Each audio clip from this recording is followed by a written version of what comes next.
Okay, terima kasih kepada Cik Asnol. Bismillahirrahmanirrahim. Yang saya hormati Tuan Pengarah, Tuan Haji Johari bin Osman, Timbalan Pengarah Pembangunan Akademik kita, T.S. Kamil bin Pungut. Dengar ya? Dengar ya? Rakan-rakan dengar. semua, KJ, rakan-rakan pensyarah semua, staf-staf di Bagai Pentadbiran dan juga kepada pelajar-pelajar semualah. Jadi hari ini saya ingin berkongsi sedikit berkenaan dengan persediaan kita sebenarnya. Persediaan kita dalam mendapat atau memperolehi akreditasi EdTech. Okey, hari ini saya daripada Jawatankuasa Pembangunan Akademik KKTL Ledang telah diamanahkanlah untuk berkongsi dua tajuk utama, iaitu tentang OBE dan juga domain efektif. Okey, saya nak sharekan skrin saya. Mana nak share ni ya? Allahuakbar.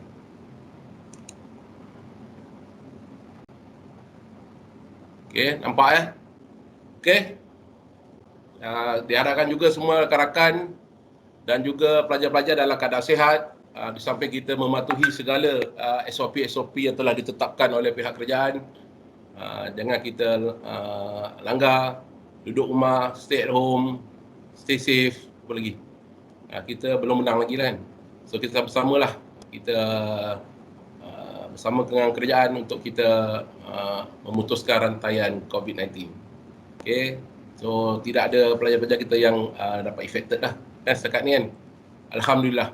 Jadi hari ini saya nak berkongsi lah dengan semua pelajar-pelajar dan juga sahabat-sahabat pensyarah berkenaan dua perkara ni.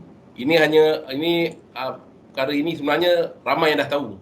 Okey, ramai yang dah tahu. Cuma kita nak refresh balik. Kita nak buat ulang kaji balik, kita nak mengingati berkenaan dua tajuk ni. Okey, iaitu tentang OBE dan juga domain efektif. Okey. Kami di pihak Jawatankuasa Pengurusan Akademik sekarang ni sedang bekerja keras lah untuk menyiapkan beberapa dokumen. Sebagaimana yang kita ketahui, insya-Allah dalam masa terdekat ni kita akan melalui satu proses audit oleh ETEC, Engineering Technology Accreditation Council ke dalam kolej kita. So berkaitan dengan audit ni, sebenarnya semua pelajar dan juga staf adalah terlibat. Okey, bukan kami di peringkat Jawatankuasa Pembangunan Akademik sahaja, tetapi semua. Oleh itu hari ini kita nak share tentang beberapa perkara. Dan kenapa saya ingin share tak ada ni? Alright. So kita pergi yang pertama. Iaitu apa dikatakan OBE. Apa yang dikatakan dengan OBE? Okey, OBE ini adalah satu proses pendidikan yang memberi tumpuan untuk mencapai hasil tertentu, iaitu pengetahuan, kemahiran dan nilai dari segi pembelajaran pelajar secara individu kepada berbagai kaedah perpusatkan pelajar. Okey, OBE ini adalah satu sistem pendidikan ya.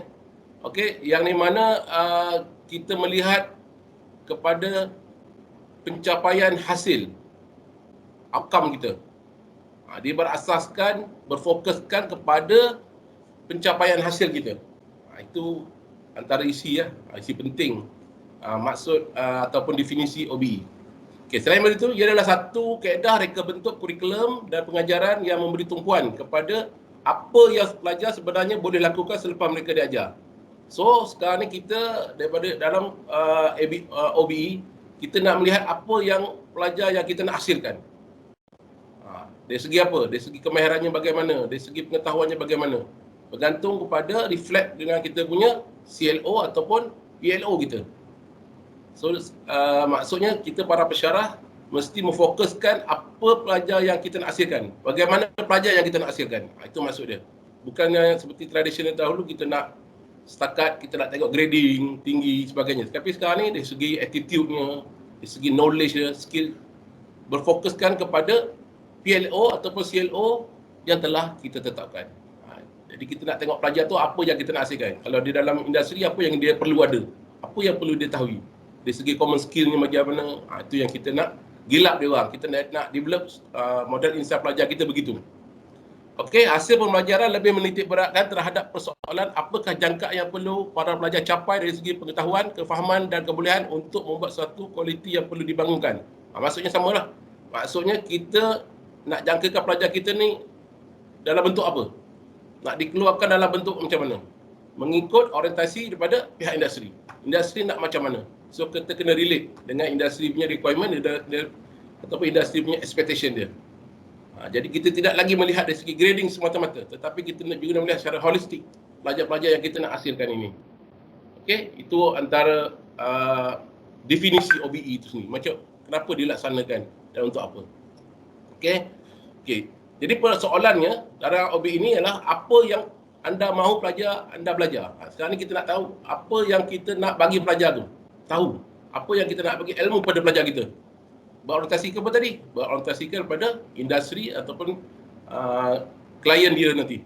Dia masuk dalam bidang industri, kalau kita dalam bidang industri, apa yang kita nak pelajar tu tahu sebelum dia masuk industri. Itu sebabnya kita di peringkat pembangunan akademik berkait rapatlah, berhubung rapat dengan pihak industri. Sentiasa bermesyuarat, sentiasa kita lantik sebagai mara technical advisor. Setiap program dia ada dia punya advisor masing-masing. Sebab kita tak nak lari lah daripada kehendak industri sendiri. Apa yang industri expectkan kepada pelajar-pelajar kita. Untuk itu kita sebagai pensyarah kena memastikan pelajar kita tu berorientasi ke industri. Kalau kita lah dalam bidang elektronik, biomedical, berorientasi ke begitu. Kenapa mereka perlu belajar? Yang ini kita kena beritahu kat pelajar-pelajar dan pelajar kita kena tahulah bahawa mereka perlu belajar, contohnya untuk sesuatu subjek ini untuk apa? Sebab dia digunakan dalam industri. Industri amat memerlukan contohnya. Bagaimana anda dapat bantu mereka belajar? Ini satu juga. Sekarang ni kita tidak lagi pensyarah, tidak lagi menjadi school feeding, hanya memberi maklumat. Tapi sekarang ni kita bantu dia. Kita lebih kepada memberi bimbingan dan bantuan dari segi macam mana proses pembelajaran tu, PDP itu. Okey? Dan seterusnya bagaimana anda tahu mereka telah belajar? Yang ini adalah pentafsiran. Macam mana kita tahu yang mereka telah pun mencapai ataupun telah pun mencapai kita punya outcome kita. Itu dari segi pentafsiran. Jadi pentafsiran kita pun ada keyword-keyword dia yang menunjukkan bagaimana pelajar-pelajar ini telah pun mencapai outcome yang kita tetapkan. Itu antara persoalan-persoalan dalam OBE. Okey, seterusnya apa dia? Okey. Kenapa perlu OBE? Okey. OBE ini bukan kita saja atau pihak MARA saja dari segi pelaksanaan TVET-nya, tetapi dia merangkumi seluruh dia panggil Plan Strategik Pengajian Tinggi Negara. Dia telah, maknanya di peringkat universiti ke, di peringkat mana-mana pun telah pun mengamalkan OBE inilah. Sebab kita dah ke arah menjadi sebuah negara yang membangun dan juga berorientasikan industri ini, kita telah digariskan oleh Plan Strategik ini lagi. Okey, itu yang pertama. Sebab bukan kita sahaja tetapi seluruh negara sistem pendidikannya telah berubah ke arah OBE. Yang kedua, sistem pendidikan perlu menyediakan pelajar untuk keperluan hidup dan pekerjaan. Sekarang ni kita menyediakan pelajar ini macam mana dia nak survive dalam dunia industri itu sendiri. Bukan semata-mata dia belajar untuk dia mengetahui, tetapi macam mana dia nak survive. Menjadi usahawannya, nak jadi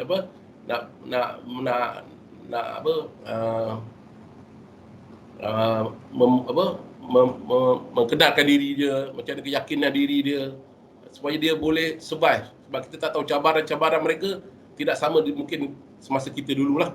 Sekarang cabarannya sangat besar, sangat tinggi. Dia orang boleh kena worldwide, kena pergi keluar ke negara luar untuk melihat dan sebagainya. Sekarang ni ke arah itu. So kita di peringkat institusi IHL ataupun high education ni kena memastikan pelajar-pelajar kita ni ada elemen-elemen itu untuk mereka boleh bersaing di pesada industri itu nanti. Itu antara lain. Okey, selain itu OBE juga ada menekankan selain pada 3 domain, dia juga ada menekankan dia panggil soft skill ataupun kita panggil kemahiran insaniah. Yang ini adalah satu elemen lain supaya kita nak jadikan pelajar kita ni, graduate kita ni lebih holistik. Dia juga boleh kemahiran berkomunikasi, membuat keputusan, manage meeting. Ini adalah skill-skill yang kita akan terapkan sepanjang mereka berada bersama kita. Okey. So OBE ni sebenarnya dia ada satu, kalau kita tengok sini, OBE merupakan proses melibatkan penstrukturan semula kurikulum. Itu kita yang lebih detail lah. Kaedah pembelajaran dan pengajaran. Jadi kita kena setkan balik. Kalau kita tak align dengan OBE, kita kena setkan balik. Kaedah penilaian kita dah berbeza, pentafsiran kita dan sebagainya lah. So untuk itu, dia berkenali sebagai, dia ada dia punya PDCA dia, plan, do, check and action dia, check and analisa dia. So setiap tu dia kena ada buat proses PDCA dia. Dia panggil CQI dia. So bermula dengan kita menentukan PEO kita. Ni kalau pelajar-pelajar ni tahu tak, kita ada berapa PEO. Ini pun kena tahu ni sebenarnya. Sebab kita dalam proses pengauditan nanti, pelajar-pelajar dan juga pensyarah semua terlibat. Berapa PEO kita ada? Dan apa PEO dia tu? PEO kita ada 3 kan? Itu nantilah sahabat-sahabat kita yang lain akan terangkan apa itu PEO sebagainya. PLO kita ada berapa? PLO kita ada apa? Ada 12 kan? Kalau kita tahulah untuk program 3 tahun ini. Dan CLO apa? CLO ni setiap kursus dia ada CLO di sendiri. Macam mana kita bangunkan PLO tu, kita kena dapat input daripada alumni kita. Itu sebab sekarang ni Puan Liana sedang mendapatkan data-data daripada pelajar-pelajar kita yang dah grad 3-4 tahun. Untuk kita tengok adakah dia orang ni boleh survive dalam industri sekarang ni, dalam kehidupan cabaran kita sekarang ni. Kalau tak boleh, kita kena ubah balik CPO. Itu maksud dia. OBE ni sentiasa begitu. Dia kena buat PDCA, dia sentiasa kena buat CQI. Kita tengok, kita juga ada jawatankuasa penasihat akademik kita, teknikal kita ada daripada industri. Input-input diorang ni diperlukan. Dan dia paling penting kena align lah, kena align dengan misi dan misi MARA sendirilah TVET. Ini pun pelajar-pelajar kena tahulah. Kalau kita tanya sekarang ni, pelajar-pelajar ni tahu tak apa misi kita sekarang ni? Apa visi kita? Ini pun kena tahu. Kena alert lah. Jadi saya minta bantuan lah semua pelajar-pelajar. Kena alert benda-benda ni. Sebab macam saya cakap dia lah, kita sedang nak menghadapi satu ujian besar lah. Saya cakap gitulah. Kami di peringkat pembangunan akademik sedang berusaha keras lah menyediakan dokumen. InsyaAllah dalam minggu depan pun kami, minggu ni lah kita dah start dah. Akan diaudit oleh EE, external examiner sebagainya. Nanti ITEC akan datang. Ini diketuai oleh Cik Faisal. InsyaAllah Cik Faisal akan memberi penerangan-penerangan daripada masa ke semasa. So, antara lain juga, WE juga adalah yang penting. So, kita tahu apa itu proses WE kepada pensyarah-pensyarah dan juga kepada pelajar-pelajar. Okey, konsep OBE ni apa? Antaranya, okey, ia adalah satu kaedah reka bentuk kurikulum. Kita dah bincangkan tadi, pengajaran yang memberi tumpuan kepada apa yang pelajar sebenarnya boleh lakukan sebab mereka diajar. Maknanya kita tadi menumpukan kepada pelajar yang kita nak hasilkan. Berfokuskan kepada outcome. Outcome kita dah cantik lah. Jadi kita nak fokuskan, dia mesti mencapai outcome kita. Bukan lagi nak mencapai dia punya grading tinggi-tinggi. Itu bukannya kita tak nak buat, tapi kita tetap ada kefokus pada situ. Tapi selain benda tu, kita kena menghasilkan pelajar-pelajar yang kita dah jangka akan apa yang dia perlu tahu.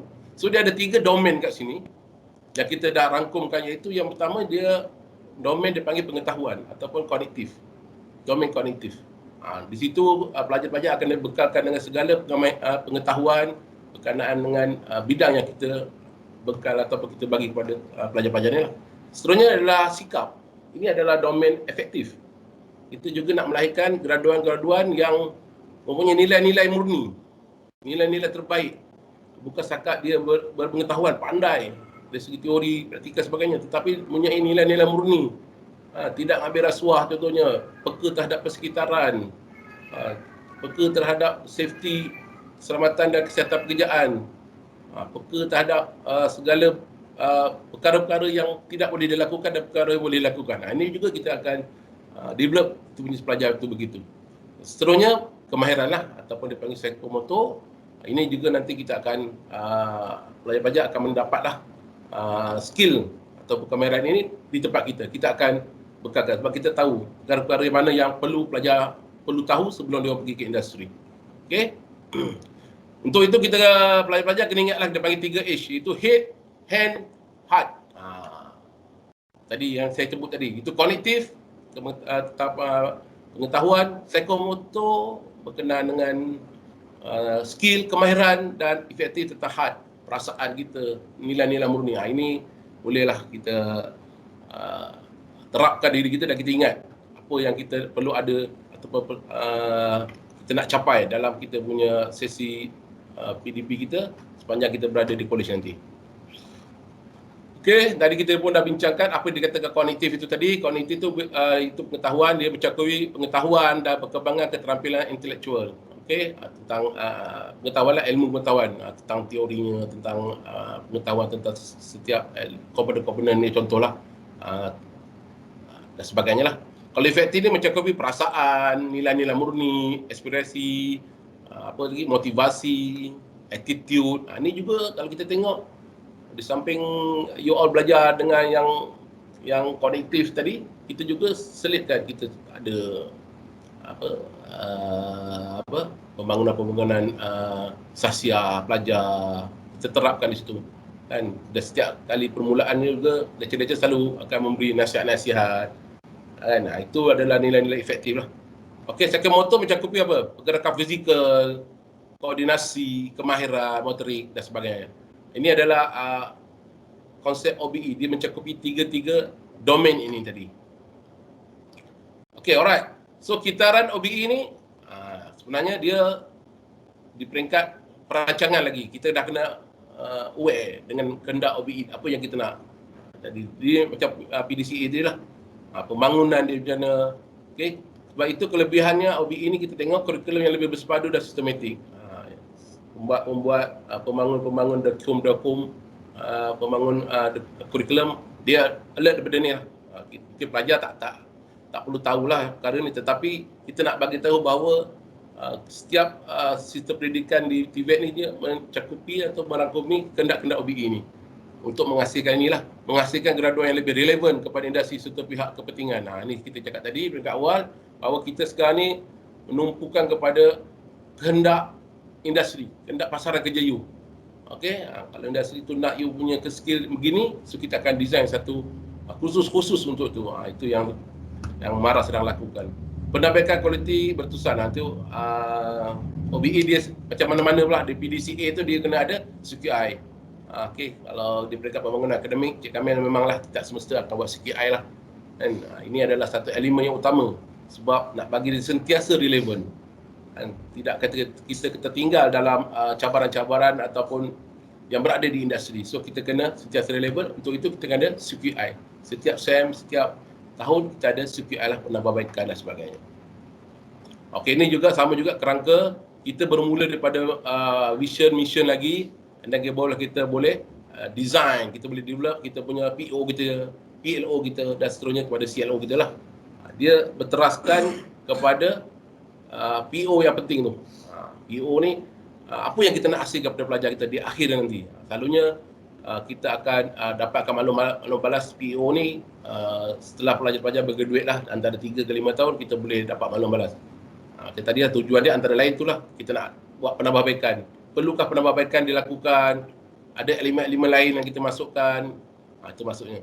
Okey, kalau PLO kita boleh kita nak dapat feedback itu setelah pelajar dah habis, kita boleh. Ini proses-proses ini sedang dilangsungkan oleh Puan Noliana untuk pengetahuan semualah. So kepada pelajar tolong bagi respon jujur terhadap respon analisa ataupun kaji sidik yang dibuat oleh Puan Noliana and the gang, alumni dan sebagainya. Okey, so apa perbandingan antara OBE yang dahulu, maksudnya antara OBE dan sistem pendidikan yang terdahulu. Yang pertama, kalau tradisional dipanggil pelajar pasif. Sekarang ni pelajar aktif. Maksudnya sekarang ni pelajar perlu meletakkan dirinya dalam keadaan perlu mengetahui. So dia kena aktif, dia kena bertanya, kena explore. Bukan saja menunggu apa yang lecturer suruh atau apa yang lecturer beri. Bukan setakat itu. Dia bukan lagi zaman-zaman spoon feeding ni. Ada information sheet, itu saja ilmu yang you dapat. Tidak. Memanglah pensyarah-pensyarah akan bekalkan kat you all information sheet. Tapi sebagai tambahan, you kena explore lagi. Maknanya pelajar kena aktif. Tak macam dulu. Okey, proses pentaksiran peperiksaan dan markah. Dulu dia banyak test punya cara. Maksudnya semester akhir, test akhir. Dulu zaman-zaman saya, test semester akhir memang susah. 100% pada semester yang akhir. Sekarang ni dipanggil pentaksiran berterusan. Dia ada 10%, 50%. You dah belajar sikit, kita buat pentaksiran. Kita buat assessment. Supaya pentaksiran tu berterusan. Tinggallah di final Final nanti kita buat 40%. Jadi 60% adalah kerja-kerja khusus. Dulu zaman dulu, kalau zaman bapak you ke zaman saya dulu, memang dia panggil peperiksaan semester. Belajar satu semester sekali je test. Kalau fail lah, kena buang. Itu dulu. Okey, berasaskan kandungan dan topik. Okey, ni yang lama. Kalau sekarang ni dia menyatu padu ataupun integratedkan pengetahuan dengan kehidupan sebenar. Yang ni kalau dia oleh pensyarah-pensyarah. Kita pun ada pensyarah yang hebat-hebat yang ada background industri, dia akan beritahu. Okay, industri nak macam ni. You belajar digital untuk apa? You belajar microcontroller sebab kat industri ada ni, ada PLC dan sebagainya. So dia akan menceritakan keadaan sebenarnya. Dia bukan bergantung pada topik tu saja, tapi dia akan relatekan dengan the real situation. Apa cabaran you di industri nanti? Ini OBE. Dulu kita menghafal. Sekarang ni pemikiran kritis dan penaklukan. Ni kita ada pemikiran-pemikiran kritis. Kita ada banyak input. Sekarang ni banyak input yang boleh dapat daripada internet dan sebagainya. So jawapan kita ni mungkin tak semestinya itu jawapan kita. Solid itulah jawapannya, contohnya. Dia mungkin jawapan dia dari sudut yang berbeza, pandangan yang berbeza. So di situ juga meletakkan pelajar itu lebih kritis lah. Okey, berpusatkan guru. Ini saya cakap pada awal tadi. Kita tidak lagi. Sekarang ni berpusatkan pelajar. Apa-apa pun pelajar yang menentukan. Dia nak ilmu, dia nak lebih, dia kena usaha lebih. Sekarang ni lecturer sebagai pemudah cara. Dia bukan setakat food feeding je, bagi pengetahuan, informasi kepada pelajar. Apa yang lecturer bagi itu saja. Tidak. Sekarang ni tidak lagi begitu. Pelajar kena explore. Itu sebabnya kalau kita tengok assignment yang diberi oleh lecturer itu, dia lebih terbuka. Bukan jawapannya bukan satu. Mungkin jawapan awak lebih daripada satu itu. Itu adalah daripada sikap pelajar itu sendiri. Macam mana dia nak belajar? Macam mana dia nak dapatkan ilmu tu maksudnya. Okey, kandungan silibus tetap. Itu yang dulu. Sekarang ni silibus fleksibel. Maksudnya silibus fleksibel ni kita akan buat kajian setiap 2 tahun, 3 tahun kita akan tengok. Yang saya cakap tadi lah. Kita akan buat CQI. Memastikan silibus kita still relevant. Masih dikendaki. Itu pun OBE punya konsep. Guru mendeponasi semacam penyampaian. Pelajar bertanggungjawab untuk mendapatkan ilmu. Okey, sekarang ni dulu cikgu je bercakap 2 jam cikgu, lecturer je yang celoteh situ. Tapi sekarang ni kita nak pelajar juga memberi maklum balas, respon. Dan sebab pelajar juga dah dapat ilmu-ilmu yang banyak di luar bilik kelas. So dia akan tanya lecturer untuk dapat kepastian. Itu sebab lecturer sekarang ni sebagai pemudah cara saja. Bukan semata-mata lecturer yang punya. So dalam kelas pun kita minta ataupun kita mengharapkan pelajar ni lebih aktif untuk bersoal jawab dan sebagainya. Kadang-kadang kepada apa yang diharapkan oleh guru. Kadang-kadang kepada hasil pembelajaran. Yang tadi itu konsep utama. Kita akan memfokuskan kepada outcome kita. Apa yang pelajar perlu tahu, apa yang pelajar perlu dapat. Kita akan fokus ke situ lecturer. Mata pelajaran tetap, mata pelajaran fleksibel. Sama jugalah silibus tadi pun masa. Okey, masa pembelajaran tetap, masa pembelajaran fleksibel. SLT adalah yang dokumen. Itu pelajar SLT. Tapi kita ada pelajar yang others. Masa others tu masa yang fleksibel pelajar boleh gunakan. Dalam kita punya pembangunan silibus contohnya kan. Kita dah siapkan SLT tu pelajar pertama kita. Kalau others-nya time, masa pelajar sendiri. Atau tidak lagi macam dulu. Okey. So, sekiranya ada pertanyaan, you boleh tanya pelajar-pelajar atau lecturer sebab kita ada sini ada banyak KP, KJ boleh bantu. InsyaAllah kalau saya tak dapat jawab, sebab saya berkongsian sahaja. Tapi pengalaman-pengalaman daripada KP hebat-hebat kita, insyaAllah boleh buat. Cik Faisal ada, Cik Kamil sini pun ada. Kalau ada pertanyaan, boleh kita ajukan ya. Saya membebel seorang ni. Okey, apa anjakan paradigma yang berlaku pada OBE? Macam tadilah berpusatkan guru, sekarang ni berpusatkan pelajar lagi. Kalau dulu bersifat tradisional, guru memberi sumber, sekarang ni pelajar mencari sumber ilmu tu dengan bimbingan lecturer. Guru menyampaikan ilmu, tapi sekarang ni guru sebagai pemudah cara. Ini paradigma yang kita kena akui dan sedang berlangsung. Dan pelajar-pelajar pun kena adopt apa yang kita dah, teknik dan sistem kita yang baru ini. Okey, apa yang kita jangkakan? Inilah kita harap graduate KKTM Ledang mempunyai elemen-elemen ini. Kemahiran menyelesaikan masalah, ini KI dia. Kemahiran saintifik, kemahiran pengurusan maklumat, kemahiran pembelajaran sepanjang hayat. Ini ada dalam pelajar-pelajar yang kita nak hasilkan. Berpengetahuan, kemahiran praktikal. Ini kita tadilah, domain-domain tadi. Kemahiran komunikasi, kemahiran kepimpinan, kemahiran kerja berpasukan. Ini semua kemahiran syariah yang kita terapkan, yang kita gilap sepanjang 3 tahun bersama kita. Ini kita jangkakan. sebelum you all kita lepaskan kepada pihak industri, kita lepaskan kepada alam pekerjaan. Kita dah akan hasilkan satu pelajar yang holistik, yang mempunyai semua elemen-elemen ini. Nampak susah ke, nampak sendat ke, tapi benda ni kita akan, daripada pengalaman you berada bersama kita, insyaAllah yang benda-benda ni kita akan bekalkan kepada semua pelajar-pelajar. Okey, so itulah berkenaan dengan yang pertama tentang OBE. Okey, ada persoalan boleh tanya, kita boleh share lah. Ni sesi sharing kan. Bukan betul, bukan salah, bukan ada pandangan ke sebagainya, tak ada masalah. Terutama kepada lecturer dan juga pihak pengurusan pentadbiran, dia pun kena alert lah perkara-perkara ni. Manalah tahu nanti kita tanya pula apa OBE kepada Cik Samsul ke kan. Cik Samsul tak tahu, Cik Amir ke, tu orang rumah saya lah.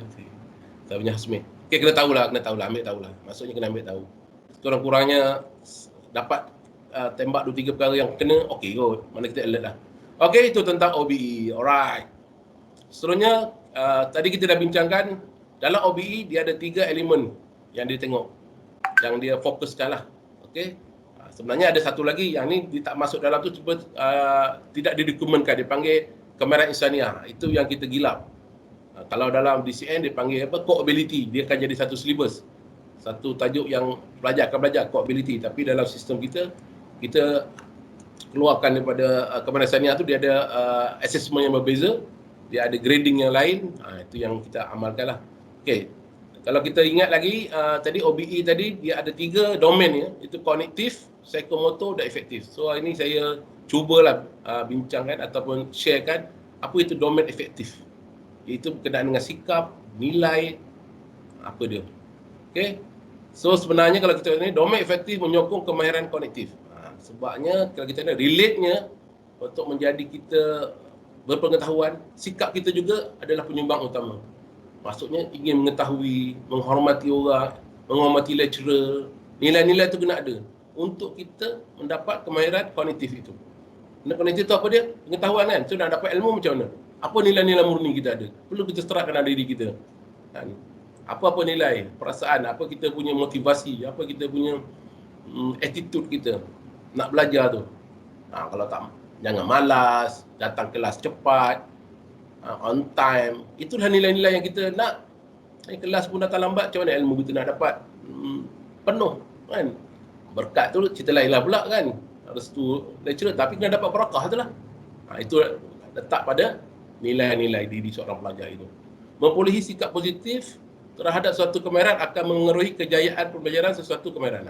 Itu dia lah. Statement itu menyatakan bahawa kita ada sikap positif itu untuk kita dapatkan pengetahuan yang lebih solid. Kalau dapat ujung-ujung data kelas lewat, dapat yang ujung-ujung je lah. Yang awal you tak dapat lah, contohlah. Dia tak ada nilai diri tu, nak datang awal, lepas tu nak menghormati lecturer tak ada kan. Lepas tu tidak menghargai lecturer contohnya, buat sambil lewat. You tak dapat lah ujung-ujung kan, dia punya pengetahuan dia. Bukan tak dapat, tapi tak holistik tu, tidak penuh, tidak solid.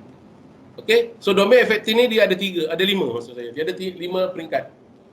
Okey, kalau kita tengok dalam pembangunan syllabus pun dia ada A1, A2 sampai lah A5. Kalau kognitif dia banyak. Kalau psikomotor pun dia ada sampai P apa sebagainya. Tapi kalau efektif dia ada 5 lah. Okey, dia ada 5. Okey, yang pertama dia panggil penerimaan. Proses penerimaan ni adalah proses apa? Kesediaan seorang untuk menerima sesuatu yang ingin disampaikan. Maknanya sekarang ni proses dia menerima value-value, dia menerima nilai-nilai murni yang baru. Daripada siapa? Daripada lecturer dia, daripada pengalaman hidup dia, daripada pembacaan dia. Nilai-nilai murni tu maksudnya contoh tak boleh rasuah, dia datang kelas saya awal. Itu adalah dia punya penerimaan mula-mula. Okey? Ini maksud dia. Contohnya lagi apa? Selepas kesedaran, individu berkenaan akan menunjukkan kesediaan untuk menerima. Kemudian individu berkenaan akan mula bertindak secara terhad. So maksudnya pelajar-pelajar ni dah dapat nilai-nilai murni yang dibekalkan daripada beberapa aspek tadi. Okay, dari segi OBE-nya, macam mana kita nak assess dia atau kita macam mana buat pentafsirannya, inilah dia. Dia panggil A1, penerimaan. Aras kemahiran ni apa kita dapat berkaitan dengan sensitiviti pelajar terhadap kehadiran fenomena atau stimuli yang tertentu sama ada pelajar ingin menerima fenomena yang wujud. Itu maknanya dalam proses dia melihat value-value itu. Dia menilai value-value itu. So, kalau kita nak buat pentafsiran, apakah kata kuncinya, antaranya kita tanya, suruh pelajar tu pilih. Contohnya ayat-ayat dia, dia punya keyword-keyword dia. Kenal pasti, senaraikan, balas, berikan, terangkan. Ini adalah proses penerimaan. Okey. Kita pilihkan mana attitude, nilai-nilai value yang murni sebagai seorang pelajar. Contohnya kena bangun awal. Itu bisa dalam proses penerimaan. Dia baru nak proses penerimaan nilai-nilai murni ataupun benda-benda baru dalam dirinya. Itu domain efektif A1. Kalau yang kedua, dipanggil gerak balas. Dia dah boleh bertindak balas. Pelajar bertindak balas terhadap rangsangan yang diterima. Dia dah ada idea lah. Pelajar ni dah ada boleh respon terhadap nilai-nilai value yang baru dikeluar ataupun yang bagi, dia ada respon. Dia dah faham dan dia dah boleh respon maksudnya. Tindak balas ini akhirnya akan melahirkan rasa kepuasan dalam diri pelajar. Pada peringkat awal, gerak balas mungkin berlaku sebab oleh arahan lain walaupun selepas pelajar berkenan punya motif tersendiri, dia akan bertindak balas sendiri. Misalnya menunjukkan minat terhadap aktiviti di luar bilik kuliah yang menyebabkan pelajar berkenan bertindak balas bagi menghasilkan puasan padanya seperti membersihkan kawasan. Ini dia bertindak balas terhadap situasi. Dia dah dapat nilai-nilai murni tu, dah ada dalam dirinya, dia boleh bertindak balas. Itu maksudnya lah, dia dah boleh memberi respon lah. Okey, dia panggil aras konektif yang kedua. Itu bertindak balas, gerak balas. Okey, pada tahap ini gerak balas lebih daripada menyedari tentang fenomena yang wujud. Pelajar melibatkan diri secara aktif. Apabila dalam kelas contohnya lecturer berkomunikasi, dia memberi yang tidak selesa dengan dirinya, nilai-nilai tu dia akan respon. Sebab dia dah ada dah nilai-nilai murni dalam diri dia, sedikit apabila berlaku ketidakselesaan, tidak sama dengan diri dia, dia akan bertindak balas. Maknanya dia dah ada nilai murni yang untuk dia respon terhadap apa nilai murni yang baru yang nak masuk contohnya lah. So antara kata kunci berkenaan dengan nak buat pentafsiran pelajar-pelajar ni dalam domain A2 ini ialah suruh dia antaranya jawab, pilih, lafaz, tuliskan, serahkan, bentukkan, laksanakan.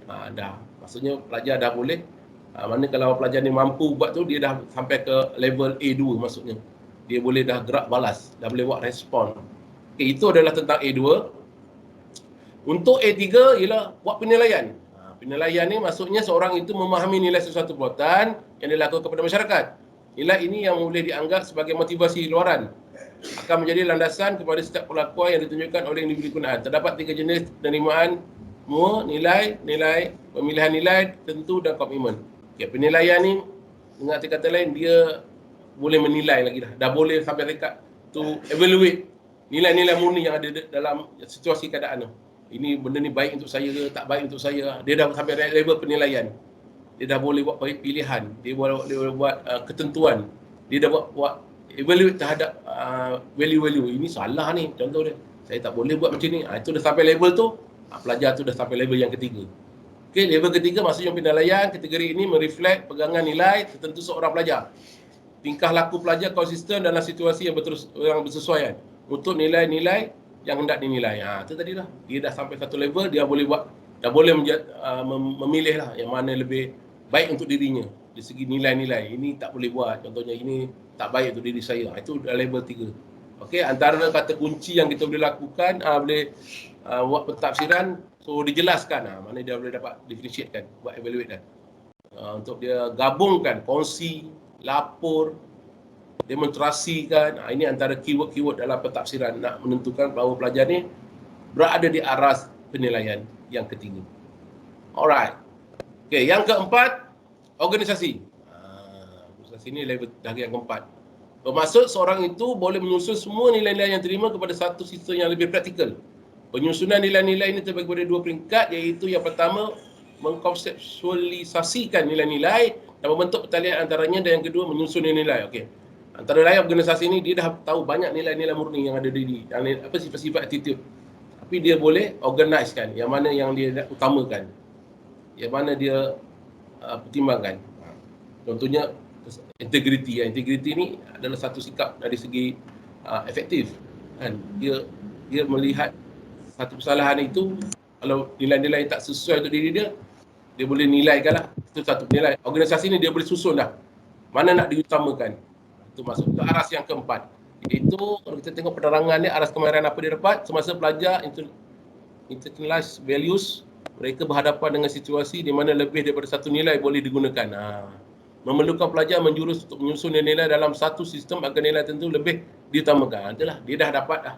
Dia dah ada dalam diri dia nilai-nilai murni tadi, tapi dia boleh organize mana yang nak diutamakan, disusun. Yang ni tak nak buat lah. Sebab ni tak bagus. Contohnya seorang pelajar boleh buat keputusan sebab dia dah dibekalkan dengan nilai-nilai murni yang ada, dia dibekalkan, dia boleh organize dia punya value-value yang ada dalam diri dia. Okey, kata kunci antara lain ialah satukan kaitkan, lengkapkan organisasi, pertahankan, kenal pasti. Ini sintesis. Ini level A4 dari segi organisasi ataupun pengurusan. Dia dah boleh organize dia punya nilai-nilai value. Dan yang terakhir, yang ketiga, yang kelima iaitu dipanggil perwatakan. Perwatakan ni dia dah jadi budaya hidup dia. Dia dah jadi nilai-nilai murni itu dah ada lekat dalam diri dia. Dah jadi dia berhidup dengan watak dia tu. Kalau dia seorang yang menepati masa, dia akan dah jadi penepati masa. Dia jadi budaya hidup dia. Ini maksudnya perwatakan. Apa-apa nilai murni, attitude yang kita bekalkan dia dah sebati dalam hidup dia. Contohnya dia tidak akan mencuri walaupun Tuhan tak nampak. Walaupun dia tahu orang tak nampak tapi Tuhan nampak. Ini integriti kan. Kalau dia tak akan lewat dah hati kelas sebab dia tahu benda ni tak elok je tu. Dia dah ada jadi dalam diri dia. Dia dah jadikan dia budaya hidup dia dah. Dah jadi dia punya cara hidup dia, gaya hidup dia. Ni dia dah dapat nilai-nilai murni ni. Dia tak akan tinggalkan solat tak akan lambat, dia akan cepat. Dia dah ada dalam diri dia. Ini dipanggil aras yang kelima.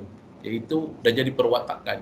Di mana pada tahap ini pelajar paling tinggi ini telah mengambil tempat dalam hierarki nilai seorang individu hingga tahap dia boleh diperwatakkan sebagai punya set nilai yang tertentu. Tadi kalau kes kawan ni yang Mamat ni dia tak boleh lewat, dia lewat dia contohlah kita dah tahu lah dia contoh lecturer ini dia tak boleh lewat sebab dia dah jadi perwatakan dia. Lecturer ni tak boleh nak main-main sangat contoh sebab dia dah ada dah, dia dah tegas, orang yang tegas contoh lecturer. Dia jadi perwatakan dia. Okey? Kata kunci antaranya paparkan, ubah suai, semak semula dah. Inilah dia antara domain efektif. Domain efektif yang sama-sama kita akan bekalkan kepada student-student kita insya-Allah, dan sesudah akan dapat benda-benda ni sebab dia juga merangkumi dalam OBE kita, dalam sistem pendidikan kita. Pada sistem pendidikan dia, kalau kita ingat tadi dia ada kognitif, dia ada psikomotor dan juga efektif. Dan satu lagi kemarahan insaniah yang kita garapkan dia di luar bilik kelas untuk menjadi pemimpin, untuk menjadi komunikasi skill. Okey. Itu saja daripada saya berkaitan dengan OBE dan juga domain efektif. So ada pertanyaan, kalau boleh kita sharekan. Kan? Okey? Boleh tuan-tuan? Sudah semua. Jadi kalau tak ada apa-apa, alhamdulillah saya serahkan kembali kepada Cik Asnol, Tuan Haji Asnol ya. Terima kasih daripada saya. Assalamualaikum warahmatullahi wabarakatuh.